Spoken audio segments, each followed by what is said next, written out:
Recording करते हैं press.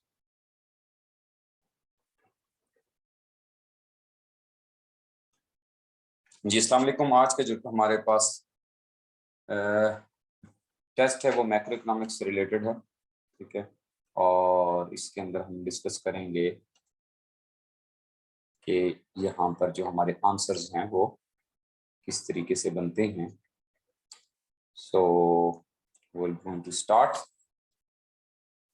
और पहला क्वेश्चन हमारे पास था रिलेटेड टू मॉनेटरिस्ट एलएम, ठीक है जी। तो मॉनेटरिस्ट का जो एलएम होता है वो रिलेटिवली जो है इनइलास्टिक होता है, और जो मॉनेटरिस्ट का आईएस होता है वो इस तरीके से होता है। ये अगर आप एक अपने दिल के ऊपर तस्वीर बना लेंगे ना, ठीक है जी, तो और बॉयज अपनी कलाई के ऊपर ये बनाने के बजाय ये वाली तस्वीर बना लेंगे तो बड़ा अच्छा हो जाएगा और ये टेस्ट आपका पास हो जाएगा। इनइलास्टिक एलएम और आईएस फ्लैटर होने की वजह से मॉनेटरिस्ट की सिचुएशन में जो फिस्कल पॉलिसी होती है वो इनइफेक्टिव और मॉनेटरी पॉलिसी इफेक्टिव होती है। ये भी रीजन है, तो इसलिए आपका जो आंसर है वो 1 है। चैप्टर नंबर 9 है मॉनेटरिस्ट और ये रिचर्ड टी फ्रोइन की बुक है, और उसके चैप्टर नंबर 9 के जो पहले 2 पेजेस हैं वो जरूर रीड करने में अक्सर कहता होता हूँ, और उसमें असम्पशंस हैं मॉनेटरिस्ट की बहुत important. Deflationary gap can be removed with deflationary gap. ये एक्सपेंशनरी पॉलिसीज कोई भी हो और एग्रीगेट डिमांड को इंक्रीज करने वाली हो, तो एक्सपेंशनरी फिस्कल और मॉनेटरी पॉलिसी अगर हो तो वो लेके जाती है उसको, ठीक है जी। एक्सपेंशनरी, फिस्कल हो, मॉनेटरी एंड सो ऑन। अच्छे चलते हैं। Steady state level of capital stock, ये सोलो ग्रोथ का है जी। उसमें कैपिटल स्टॉक में कोई चेंज नहीं आ रही होती, ठीक है जी। आगे चलते हैं। जितनी डेप्रिसिएशन हो रही होती है उतनी इन्वेस्टमेंट हो रही होती है। सोलो ग्रोथ मॉडल का मेरा लेक्चर है आपके पास, उधर देख लीजिएगा, मेरे ख्याल में यूट्यूब के ऊपर भी मौजूद है, आपको शेयर भी होगा। Golden rule level of capital stock is associated with, जो golden rule level of capital stock है वो ये कहता है कि भाई ये नहीं है कि बस आप सेविंग करते चले जाएं, सेविंग करते चले जाएं। उस अकॉर्डिंग टू गोल्डन क्रिटिसिज्म है एक तरह से गोल्डन रूल सोलो ग्रोथ पे, कहता है सेविंग से ज्यादा कंजम्पशन इंपॉर्टेंट है वेलफेयर के लिए। सो कंजम्पशन को मैक्सिमाइज करने वाली सेविंग जो होती है ना वो इंपॉर्टेंट होती है, यानी saving leads to capital formation. तो ऐसा capital stock associated with optimal level of saving जो कंजम्पशन को मैक्सिमाइज कर दे वो गोल्डन रूल होता है, मैक्सिमम कंजम्पशन। ये तीसरा आंसर है जी, ठीक है जी।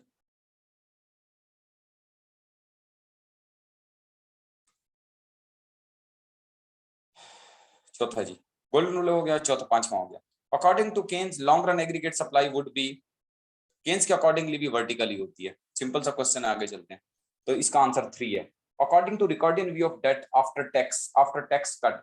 अच्छा जी, रिकॉर्डिंग व्यू ऑफ डेट है, इसके ऊपर अक्सर पेपर आ जाता है, पीपीएससी में एमसीक्यू आ जाता है। तो रिकॉर्डिंग व्यू ऑफ डेट क्या कहती है कि ये कहती है कि जो इंडिविजुअल्स होते हैं ना फॉरवर्ड लुकिंग होते हैं, ठीक है। वो क्या करते हैं कि अगर देखते हैं कि भाई टैक्स कट हुआ है, उनको पता है गवर्नमेंट ने फ्यूचर में फिर टैक्स लगा देना, इस वजह से वो कंजम्पशन में कोई चेंज नहीं लेके आते, वो पैसे बचा कर रख लेते हैं। वो कहते हैं भाई गवर्नमेंट ने दोबारा टैक्स लगाना है, तो उससे एग्रीगेट डिमांड में कोई चेंज नहीं आती। तो ये होती है जी नो चेंज इन कंजम्पशन।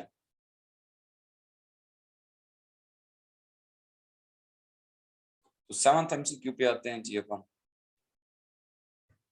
अच्छा जी, natural rate of output is associated with what? Unemployment 0, no.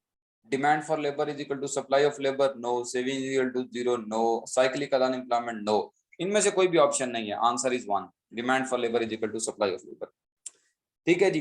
Actually क्या होता है कि अगर आप मॉनेटरिस्ट का इक्विलिब्रियम बनाए ना मार्केट फोर्सेस का, ये डिमांड फॉर लेबर का और सप्लाई ऑफ लेबर का, अकॉर्डिंग टू देम जहां पर demand for labour supply of labour determine होते हैं, वहां पे जो एम्प्लॉयमेंट डिटरमिन होती है उसे कहते हैं नेचुरल रेट ऑफ एम्प्लॉयमेंट, और जो अनएम्प्लॉयमेंट इसके साथ एसोसिएटेड होती है उसे कहते हैं natural rate of unemployment.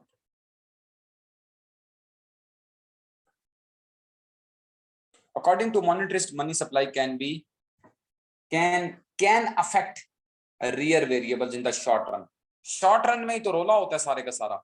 Short run की फिलिप्स कर्व ही तो मुसीबत डालती है, और शॉर्ट रन की फिलिप्स कर्व ही डिफरेंस है between monetarist opinion and classical opinion, ठीक है, जो डिफरेंस है इनका कि भाई फुल एम्प्लॉयमेंट से हम डेविएट कर सकते हैं या नहीं कर सकते, वो शॉर्ट रन में कर सकते हैं और वो वर्कर्स की मिसपरसेप्शन की वजह से होती है।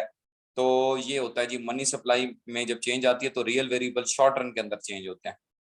ये जो मैं पेज बता रहा था आपको, पेज नंबर 1 चैप्टर नंबर 9 का, जिसमें अजम्पशंस लिखी हुई हैं 4-5, वो जरूर पढ़ना है, ठीक है जी। रैचेट इफेक्ट, ये जो आप लोगों का डिस्कशन का ग्रुप है ना अलग से, आप लोगों ने क्या करना है, जिसके पास है ना रिचर्ड इफ्लोएंट चैप्टर नंबर 9, उसका पहला पेज जो है, 2 पेजेस वो शेयर कर देना है। पुराने स्टूडेंट्स जो बहुत सीनियर स्टूडेंट्स हैं, बहुत बहुत सीनियर स्टूडेंट्स हैं ग्रुप के अंदर, वो जनाब, मैं नाम नहीं लेता हूँ, बहुत सारे सीनियर स्टूडेंट्स हैं, वो लोग शेयर कर दीजिएगा, ठीक है। Ratchet effect status, ratchet effect क्या होता है, देखें जी, रैचेट क्या होता है। रैचेट इफेक्ट होता है, ये कंजम्पशन का रिलेटिव इनकम हाइपोथेसिस है।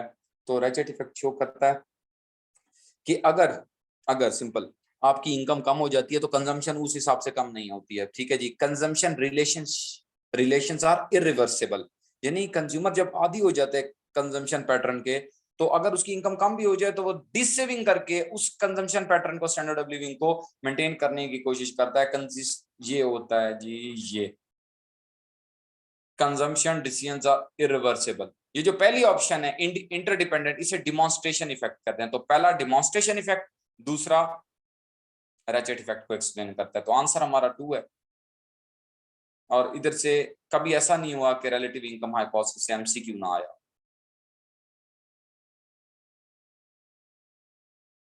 अकॉर्डिंग टू रॉबर्ट हॉल, अब ये कंजम्पशन का ही एमसीक्यू है, तो रॉबर्ट हॉल क्या कहता है? रॉबर्ट हॉल कहता है कि जी कंजम्पशन डिपेंड करती है आपकी इनकम पे और एक सरप्राइज फैक्टर पे, अनएक्सपेक्टेड इनकम जहां से भी मिल जाए आपको, तो ये सरप्राइज एलिमेंट जो है ना, ये है। According to endo and Modi Gilani, life cycle hypothesis है, ओल्ड एज में बंदा जो है वो क्या करता है, उसकी सेविंग ज्यादा होती है, नेगेटिव सेविंग होती है, या मोर सेविंग होती है। तो याद करें ये वाली डायग्राम आपको, जिसमें बंदा जिंदा था फिर मर गया था बेचारा, ये यूं करके, ये उसकी कंजम्पशन पैटर्न है, यहां से उसकी इनकम आई थी,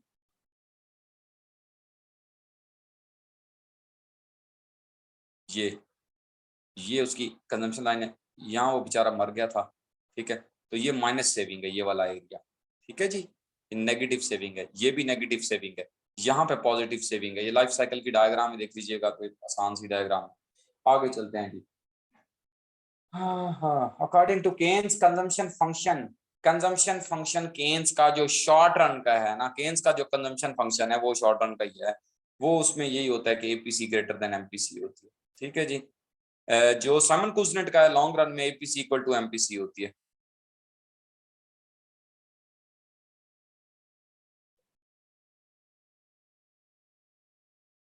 फार्मूला फॉर टोबन क्यू बहुत इंपॉर्टेंट थ्योरी है, इन्वेस्टमेंट के चैप्टर के अंदर मौजूद है, मैन केव की बुक के अंदर। टोबन क्यू फार्मूला है market value of install capital, कि जो पैसा लगाया हुआ है ना फैक्ट्री पे, वो जो है ना, उसकी मार्केट वैल्यू कितनी बढ़ चुकी है। लगाया 1 करोड़, हो सकता है 3 करोड़ हो चुका हो, ये शेयर्स की मार्केट से रिलेटेड फार्मूला है। और रिप्लेसमेंट कॉस्ट ऑफ कैपिटल, के वो मशीन अब कितने की बनेगी दोबारा, यानी कि वो फैक्ट्री कितने की बन जाएगी। तो वैल्यू बढ़ के हो चुकी है 3, पैसे लगाए थे कितने, 1। तो अगर टोबन क्यू का फार्मूला ग्रेटर देन 1 हो तो हम इन्वेस्टमेंट का डिसीजन करते हैं, अदरवाइज नहीं करते हैं। तो मैंने ये फार्मूला भी बता दिया, उससे एक्सप्लेन भी कर दिया, रिकॉर्डिंग आपके पास आ जाएगी, 6 दफा सुन लीजिएगा, याद रह जाएगा।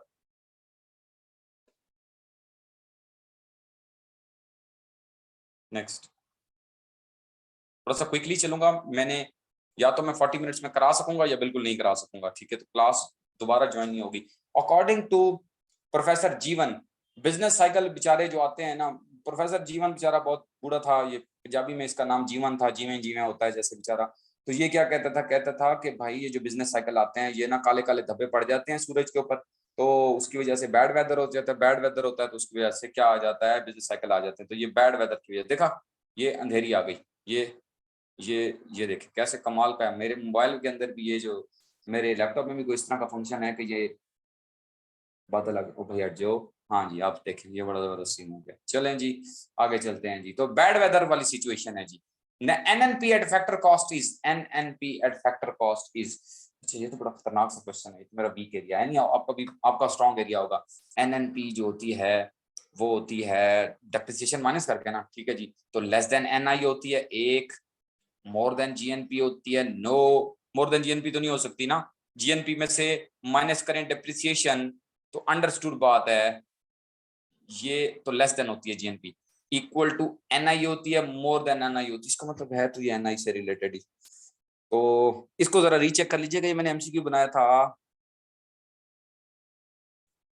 फ्रॉम हबीबुल्ला वसीर, ठीक है जी।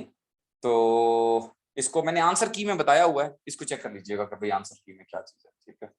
तो ये है कैलकुलेशन के पॉइंट ऑफ व्यू से, क्योंकि इस वजह से मुझे इसकी क्योंकि इक्वेशन नहीं याद एनएनपी की, ये इक्वेशन इसकी जस्ट सिंपल एक तो यही है ना कि जीएनपी माइनस डेप्रिसिएशन, लेकिन क्या नेशनल इनकम ग्रेटर देन फिर जीएनपी है या नहीं है, फिर उससे ऑटोमेटिकली जनरेट होगा कि एनएनपी ग्रेटर है या लेस है, आसानी से लेस होना चाहिए नेशनल इनकम से, ठीक है, यानी 1 होना चाहिए। बाकी की में देख लीजिएगा।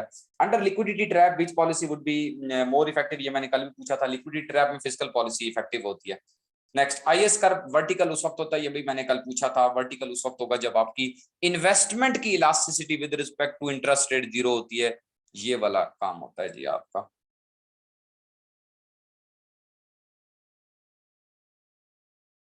अब ये सारा आईएसएलएम वाला पोर्शन है, इसको मैं जस्ट बताऊंगा क्योंकि कल मैं इसको डिटेल्स डिस्कस कर चुका हूं आपको मैं, नहीं 18वां से।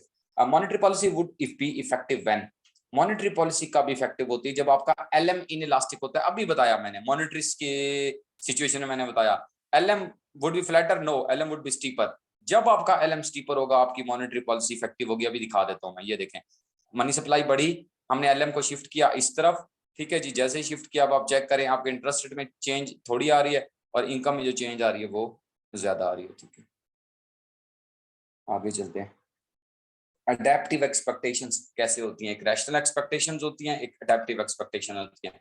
अडेप्टिव एक्सपेक्टेशन होती है ऑब्जर्विंग द पास्ट वैल्यू, ये कह रहा है फ्यूचर एंड पास्ट, वो तो आपके पास all available resources, future and current knowledge, ये सारी सिचुएशन किसके अंदर होती है, कमेंट में कोई बताएगा जरा मुझे। अभी तक किसी ने कमेंट में बताया अडेप्टिव और रैशनल में क्या डिफरेंस है, जल्दी जल्दी बताएं जी मुझे। What is the difference between adaptive and rational.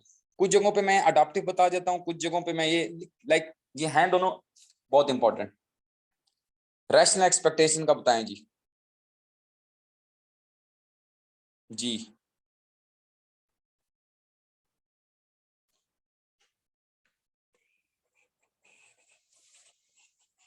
ठीक है जी। देखें ना, जब हम फ्यूचर की ऑल अवेलेबल रिसोर्सेज पास्ट को देखेंगे तो वो रैशनल हो जाएगा, और जब हमारे पास सिर्फ पास्ट को देखेंगे तो अडेप्टिव एक्सपेक्टेशन होगा। इसको देख लेना, आपका इसका आंसर वन है।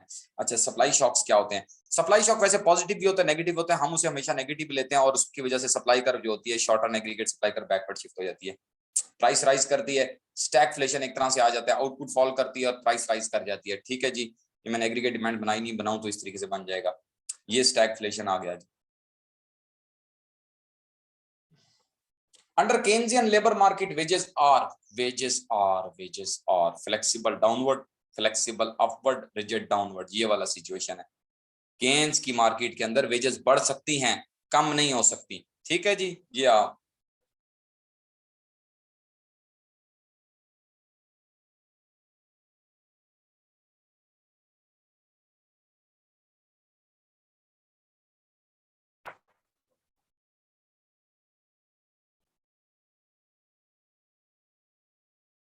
अच्छा जी, लॉन्ग रन फिलिप्स कर्व में क्या होता है। लॉन्ग रन फिलिप्स कर्व में ये होता है कि आपकी ये लॉन्ग रन फिलिप्स कर्व है। लॉन्ग रन फिलिप्स कर्व में जो एक्सपेक्टेड प्राइस होती है वो एक्चुअल प्राइस के इक्वल हो जाती है, कोई किसी को धोखा नहीं दे सकता, एक्सपेक्टेशन बिल्कुल एग्जैक्टली होती है, वर्कर्स को किसी किस्म की कोई मिसकंसेप्शन नहीं होती है, तो हम नेचुरल रेट ऑफ अनएम्प्लॉयमेंट पे होते हैं लॉन्ग रन में, just like full employment level. So P is equal to P is the answer, ठीक है जी, वन। अब C is equal to this, ये मैं पहले ही आपको बता चुका हूँ, ठीक है, ये कल मैं एमसीक्यू आपको करवाया था, ये कुछ दिया हुआ था इस तरीके से। आपके पास एमपीसी गिवन है, पहले मल्टीप्लायर की वैल्यू निकालेंगे, मल्टीप्लायर की जो भी वैल्यू निकलेगी उसके बाद फिर आपके पास ऑटोनोमस इन्वेस्टमेंट इसने बता दिए कि 1000 है, तो आपने 1000 को मल्टीप्लाई करना है, जो मल्टीप्लायर की वैल्यू निकलेगी उससे, तो आपको पता चलेगा कि नेशनल इनकम में चेंज कितनी आ रही है, ठीक है जी। मल्टीप्लायर का फॉर्मूला 1/1 माइनस एमपीसी होता है, तो इस तरीके से ये होता है। अच्छा, अगर एमपीएस आपके पास गिवन हो, एमआरटी आपके पास गिवन हो, the value of government spending multiplier क्या होगी। अच्छा, ये इंड्यूस टैक्स के साथ फार्मूला है, ठीक है, जो फार्मूला यूं होता है 1/1 minus B minus B T, ठीक है, ये फार्मूला होता है 1/1 माइनस बी टी, ये फार्मूला होता है। ये कि कौन सा फार्मूला है, ये फार्मूला है जी इंड्यूस टैक्स के साथ government spending multiplier 1/1 minus B minus B T. ठीक है जी, तो अपने बी एमपीसी होता है, फिर बी एमपीसी होता है, टी एमपीटी होता है, मल्टीप्लाई करेंगे इसको, ये दोनों चीजें गिवन है, फार्मूले में पुट करेंगे, you will get the multiplier का आंसर।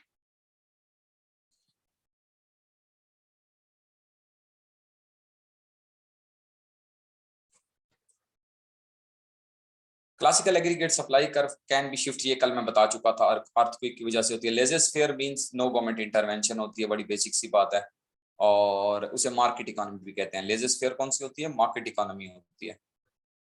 रियल जीडीपी का फार्मूला कल बताया था, nominal GDP divided by GDP deflator, ये 3 होता है। मैंने इसलिए कहा था कि ये रिपीट भी होंगे क्वेश्चंस पे। अच्छा, वेलोसिटी ऑफ मनी क्या होती है, सर्कुलेशन ऑफ मनी होती है, और क्या इसने फार्मूले में लिखा हुआ है, रिलेटेड विद मनी डिमांड। अच्छा, is positively related with money demand, no. कल मैंने डिफरेंट पूछा था, आज जरा डिफरेंट तरीके से पूछ लिया मैंने। ठीक है जी, मैं बताता हूँ आपका 1/v वेलोसिटी ऑफ मनी, और ये है जी मनी डिमांड, ये फार्मूला होता है md is equal to 1/v/y, यूं ये फार्मूला होता है कैम्ब्रिज अप्रोच का। तो इनवर्सली रिलेटेड होती है वेलोसिटी का मनी डिमांड के साथ जो रिलेशनशिप होता है। ठीक है, तो इस वजह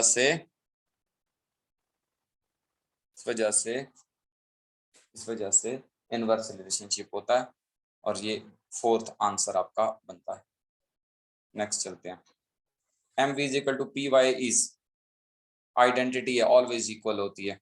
velocity of money would be low if, low का मतलब ये होता है कि कम सर्कुलेशन हो रही है। कम सर्कुलेशन होगी उस वक्त जब 2-2 महीने बाद, 3-3 महीने बाद तनख्वाह मिलेगी, तो हम ऐसा ऐसा खर्च करेंगे, वेलोसिटी ऑफ मनी लो होगी। जब पेइंग पीरियड लॉन्ग होंगे, लंबे अरसे बाद तनख्वाह मिलेगी। तीसरा आंसर है। ठीक है जी, आगे चलते हैं।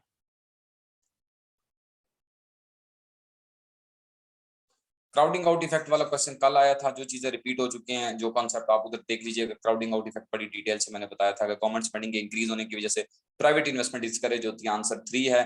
बैलेंस बजट मल्टीप्लायर का आंसर हमेशा 1 के बराबर होता है, क्यों? क्योंकि उसका फार्मूला होता है 1/1 माइनस एमपीसी, यानी एक तरफ ये वाला फार्मूला होता है, यानी गवर्नमेंट स्पेंडिंग मल्टीप्लायर, और प्लस अगर हम करते हैं तो होता है माइनस बी, एक तरफ होता है tax multiplier, -b/1 minus B. ये जो दोनों होते हैं ना, ये एक दूसरे के से कट कुट होके ना कुछ बचता क्या है, बचता है इक्वल टू 1। क्यों? बैलेंस बजट मल्टीप्लायर में ये होता है कि गवर्नमेंट स्पेंडिंग में जो इजाफा होता है वो हम टैक्स बढ़ा के करते हैं, तो टैक्स बढ़ाने की वजह से टैक्स मल्टीप्लायर का नेगेटिव इंपैक्ट आता है, गवर्नमेंट स्पेंडिंग बढ़ाने की वजह से पॉजिटिव इंपैक्ट जीडीपी आता है, इसकी वजह से नेगेटिव इंपैक्ट जीडीपी आता है, वापस में कैंसल आउट होता है, मल्टीप्लायर की वैल्यू इक्वल टू जस्ट 1 आती है। तो आंसर 3 है।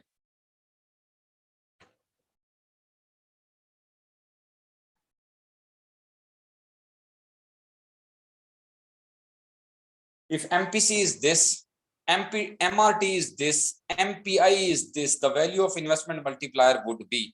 ठीक है जी, अब इन्वेस्टमेंट मल्टीप्लायर की वैल्यू पूछी है, ये सारा कुछ बताने के बाद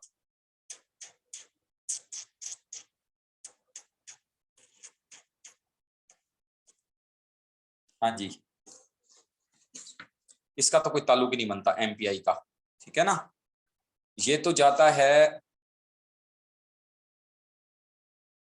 अरे वाह, ये थोड़ी सी मिस्टेक हो गई, यहां पे लिखना था induced, induced induced investment multiplier. ठीक है जी, तो इंड्यूस्ड इन्वेस्टमेंट मल्टीप्लायर में होता है 1/1 minus M P C minus M P T plus M P I, ये जो ऊपर है। ठीक है जी, तो ये जब हम करते हैं तो you will get the answer, ये फार्मूला बनता है इंड्यूस इन्वेस्टमेंट मल्टीप्लायर का। 33 अगर आपने नहीं भी किया ना, तो इसको इंड्यूस इन्वेस्टमेंट मल्टीप्लायर के फार्मूले से करना है। ठीक है जी, इसको देख लीजिएगा, मैं लिखना भूल गया था कि ये तो इंड्यूस इन्वेस्टमेंट है, क्योंकि वरना तो कोई ताल्लुक नहीं बनता ना इधर इस तरह से देने का। एमपीआई मैंने दिया तो इसका मतलब उस टाइम मैं यही सोच रहा था बनाते हुए। आगे चलते हैं। The natural rate of unemployment, natural rate of unemployment, ठीक हो गया, ये आ गया 34। ठीक है, natural rate of unemployment equals दो चीजों से मिलकर बनता है, स्ट्रक्चरल और फ्रिक्शनल। फ्रिक्शनल अनएम्प्लॉयमेंट और स्ट्रक्चरल से तो 1 और 2 आंसर है। ये मैंने क्या किया, हाँ ये फोर्थ ऑप्शन है जी, liquidity of asset means cash, convertibility into cash quickly, cash में कन्वर्ट करना लिक्विडिटी कहलाता है। Cash is saved, safety of asset, readily acceptable as a monetary asset, convertibility of house into gold, no, ये है जी। acceptability of monetary asset आपके पास जो है ना वो है cash is saved, safety of asset, convertibility of house into gold, no। the unique, वैसे यार वैसे एक बात है, ये तीसरा भी ना बस कोई स्ट्रॉन्ग आंसर नहीं है। readily acceptability of monetary asset, मैंने कहीं से एमसीक्यू बनाया होगा basically.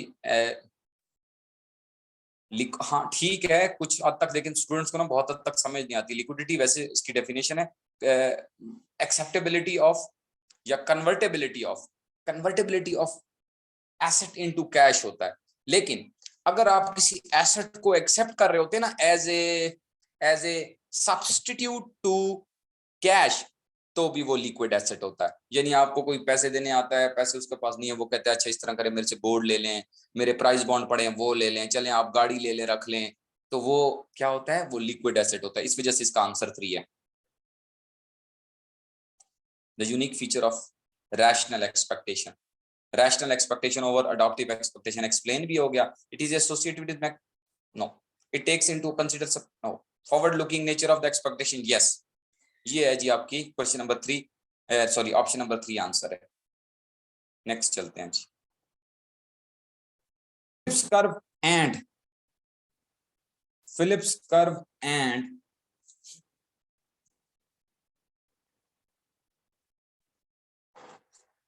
Phillips curve and dash are two sides of same coin.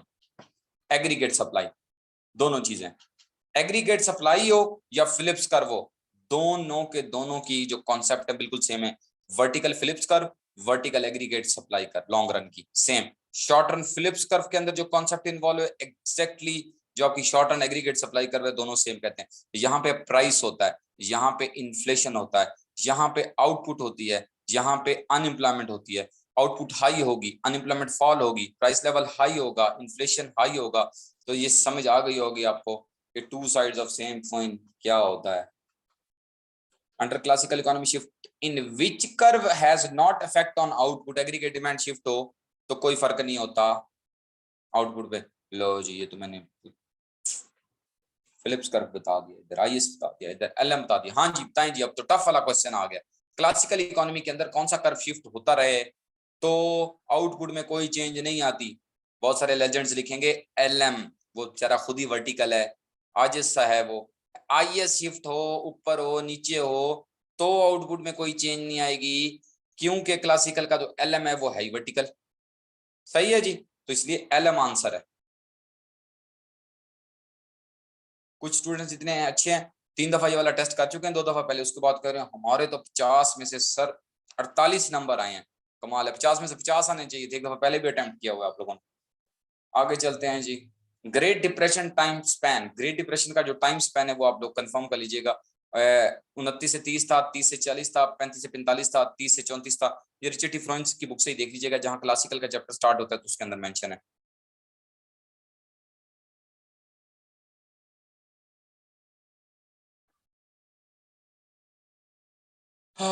इनमें से ट्रांसफर पेमेंट है। ट्रांसफर पेमेंट होती है मुफ्त में जो इनकम मिल जाती है without doing any productive activity. ठीक है जी, पेंशन, ज़कात, सदकात, school fee no, payment.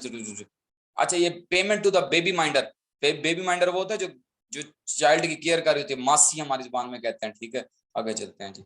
Grand mother, अच्छा जी, payment to grandson by grandmother, payment to grandson by grand mother.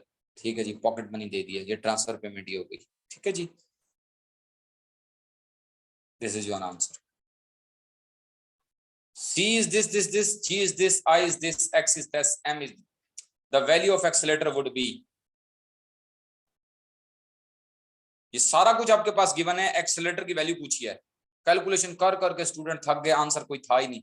ये नन ऑफ अबव है, इससे नहीं आइडिया होता कि एक्सेलरेटर की वैल्यू तो तब आएगी ना जब इंड्यूस इन्वेस्टमेंट होगी। तो स्टूडेंट्स बेचारे करते रहे थक गए, उसके बाद उन्होंने कहा नहीं किस तरीके से आंसर निकालेंगे सर। तो इसमें नन ऑफ अबव है, ऐसे भी आ जाता है। याद है लास्ट टाइम पेपर में कितने सारे नन ऑफ अबव थे, जब इंड्यूस इन्वेस्टमेंट ही नहीं है, इन्वेस्टमेंट ही ऑटोनोमस है, तो किस तरीके से एक्सेलरेटर की वैल्यू निकालेंगे आप? कॉमन सेंस वाली बात है, इंड्यूस इन्वेस्टमेंट होगी तो ही एक्सेलरेटर बनता है।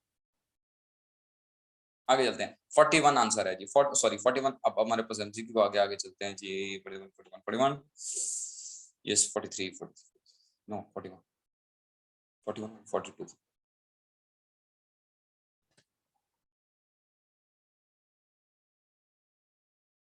If this, C is this, G is this, I is this, under closed economy,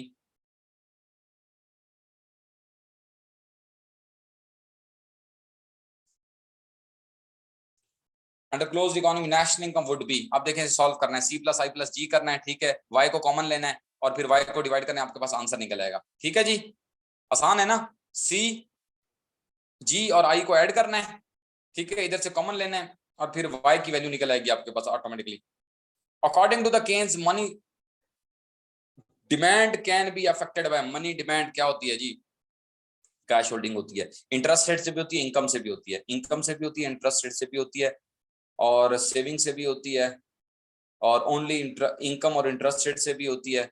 और आपका आंसर 5 है। केन्स के अकॉर्डिंगली यही दो फैक्टर है, ये जो आपका फिफ्थ है ना, इंटरेस्ट और इनकम, ठीक है जी, और कोई नहीं है, ये सेविंग कुछ नहीं होता। ट्रांजैक्शन डिमांड फॉर मनी है, प्रिकॉशनरी डिमांड फॉर मनी है, स्पेकुलेटिव डिमांड फॉर मनी है, दो ही फैक्टर हैं, इंटरेस्ट रेट एंड इनकम। कौन सा ऐसा फैक्टर जो कॉस्ट पुश इन्फ्लेशन लेके आता है? गवर्नमेंट स्पेंडिंग में इजाफा, टैक्स में रिलैक्सेशन हो गई है और increase in subsidies, money supply में इजाफा कॉस्ट पुश इन्फ्लेशन लेके आता है। ठीक है जी, थोड़ा सा हट के सवाल बनाया था। जब मनी सप्लाई बढ़ती है प्राइस लेवल बढ़ता है, प्राइस लेवल बढ़ता है कॉस्ट बढ़ती है, वेजेस बढ़ती हैं, ठीक है जी, तो कॉस्ट पुश इन्फ्लेशन आ जाता है। और कोई आंसर बनता नहीं है, इस तरह का भी कभी फजूल किस्म का क्वेश्चन आ जाए तो देखना है, आप सोचते रहेंगे कि जी हमें वेज बताएगा, रॉ मटेरियल बताएगा, ऐसा कुछ नहीं देना। कभी कभी इस तरह का क्वेश्चन आ जाए तो जरा गौर से सोचना है, क्यों इंक्रीजिंग गवर्नमेंट स्पेंडिंग हो नहीं सकता, ये डिमांड पुल इन्फ्लेशन लेके आता है, ठीक है ना। इंक्रीज इन टैक्स रिलैक्सेशन, ये रिलैक्सेशन हो गई है। इंक्रीज इन सब्सिडी, ये तो कॉस्ट को कम कर रही है। आगे चलते हैं,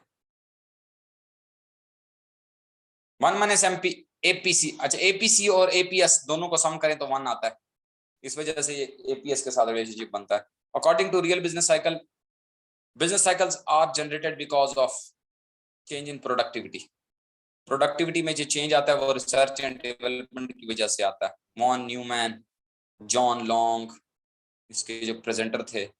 आगे चलते हैं, 47, थॉमस माल्थस बेचारा क्या कहता था? थॉमस माल्थस बेचारा कहता रहा आबादी कंट्रोल करें।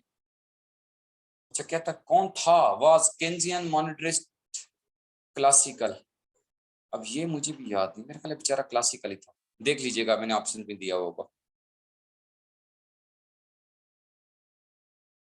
आगे चलते हैं जी, supply creates its own demand is associated with J B से, innovation theory of business cycle was presented by, ये कई बार पास पेपर में आया, Schumpeter. A rise in interest rate would what interest rate की वजह से क्या हो जाएगा? A rise in the interest rate would result in dash on positive, oh my gosh, a rise in the interest rate in result in dash on previously existing bond, अच्छा जी, capital gain, oh my gosh, rise in interest rate would result in loss होगा भाई। ये मैं आपको बताता हूँ, देखें जो बॉन्ड्स होते हैं ना, ये जो स्पेकुलेटिव डिमांड फॉर मनी अक्सर आप लोगों को नहीं समझ आती। स्पेकुलेटिव डिमांड फॉर मनी में प्रॉब्लम क्या होती है? स्पेकुलेटिव डिमांड फॉर मनी में ना इशू ये है कि दो बॉन्ड्स होते हैं, एक आपके पास होता है और एक नया आने वाला होता है। अगर नए आने वाले पे इंटरेस्ट रेट बढ़ गया है ना, तो पुराने वाला लोग लेना छोड़ देंगे और उसे बेचना शुरू कर देंगे, तो कैपिटल लॉस हो जाएगा, ये बात है, ठीक है ना। दोनों सपोज $100 का, मेरे पास भी बॉन्ड $100 का है, नया बॉन्ड भी $100 का है, ठीक है ना, मेरे पास भी $100 वाला बॉन्ड है, पुराने वाला भी $100 का है। पुराने वाले पे दे रहे हैं 10%, नए वाले पे 20% आएगा, बेवकूफों का पुराने वाला खरीदेगा। हर बंदा कहेगा मैं $100 के अंदर नया 20% इंटरेस्ट रेट देने वाला बॉन्ड खरीदूं, तो पुराने वाले पे लॉस हो जाएगा, इतना लॉस होगा कि वो जो 10% मिल रहे हैं ना, वो तो 10% ही रहेंगे, लेकिन ये $100 वाला 50 रुपीज का सेल होना शुरू हो जाएगा, एग्जैक्ट हाफ हो जाएगा, ये कैपिटल लॉस होता है। ठीक है, ये रिचर्ड फ्रोइन में बड़ी डिटेल से गिवन है, डेढ़ 2 पेजेस के ऊपर एग्जांपल के साथ देख लीजिएगा, मेरे लेक्चर्स में भी रिकॉर्डिंग में मौजूद है। According to Keynes individuals are dash view of normal interest rate, uncertain, unsecure, preconceived, unconvinced. अच्छा भाई बात सुने, अकॉर्डिंग टू केन्स इंडिविजुअल या तो बॉन्ड रखेगा या कैश रखेगा, ठीक है ना। इंडिविजुअल का जो स्पेकुलेटिव डिमांड फॉर मनी का कर्व होता है वो यूं होता है, ठीक है, चेयर की तरह, ऑल कैश ऑल बॉन्ड्स, ये वाली सिचुएशन होती है, ठीक है जी। तो ये ऑल बॉन्ड्स हो गए ऊपर, इधर नीचे मेरे ख्याल में ऑल कैश होता है, फ्रॉम नॉट रॉन्ग, काफी अर्सा हो गया देखी हुई, ठीक है जी। तो नीचे बेचारा ऑल कैश रख के बैठा है और ऑल बॉन्ड, इस तरीके से सिचुएशन होती है, क्योंकि इंटरेस्ट रेट जब राइज करते हैं तो लॉस होता है, इस तरीके से होता है। तो ऑल बी ऑल कैश, तो ये सिचुएशन है कि उसको पहले से पता होता है, प्री कन्विंस्ड होता है, उसे पता है exactly what is going to happen with the interest rate. Select the correct statement, statement कौन सी करेक्ट है। Transfer payments are included in NI, depreciation allowance is a part of GNP, taxes are not included in NNP। अच्छा ये फिर मैंने हबीबुल्ला वसीर की book से ही लिया है, ठीक है जी। तो transfer payments are included in national income, no. Depreciation allowance is a part of GNP, no. हम उसे माइनस करते हैं ना, नहीं, हाँ पार्ट होता है, ये बात ठीक है वैसे, है ना, क्योंकि GNP में से माइनस करते हैं तो फिर NNP बचती है ना, तो इज अ पार्ट, ये बात ठीक है वैसे। Taxes are not included in NNP। अच्छा जी, GNP minus depreciation is equal to NNP, ये रॉन्ग है, चौथे वाला तो NDP, वो NDP बनता है। तो इस तरीके से मेरे ख्याल में मैं जाऊंगा बी के साथ, बाकी आप आंसर भी देख लीजिएगा। APC MPC जो है ना, ये कुजनेट के साथ एसोसिएटेड है, कल भी ये डिस्कस हुई थी, ठीक है जी।